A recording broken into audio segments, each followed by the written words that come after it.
নমস্কার বন্ধুরা, আজকে একটা ছোট্ট মোটিভেশনাল স্টোরি। এই গাছটাকে একটু দেখুন। গাছটা কোথায় জন্মেছে? গাছটা জন্মেছে এই জায়গায়।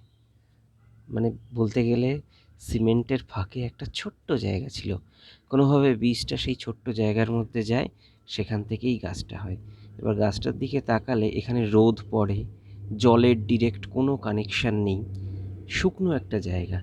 তার মধ্যেও গাছটা হয়েছে, জন্মেছে, বড় হয়েছে, অনেকগুলো ফুলও দিয়েছে। মানে দেখতে গেলে পরিস্থিতি প্রতিকূল, কিন্তু তবুও এর জীবনটা সম্পূর্ণ।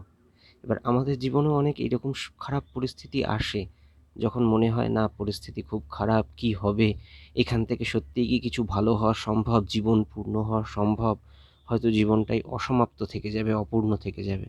না, যেমন সমস্যা আসে তার সমাধানও আসে। এবার একটাই কথা, হাল না ছেড়ে চেষ্টা করা, লেগে থাকা। সময় একদিন বদলাবে, ভালো সময় আসবে। ভালো থাকবেন, ভরসা রাখবেন, আশা রাখবেন। ধন্যবাদ।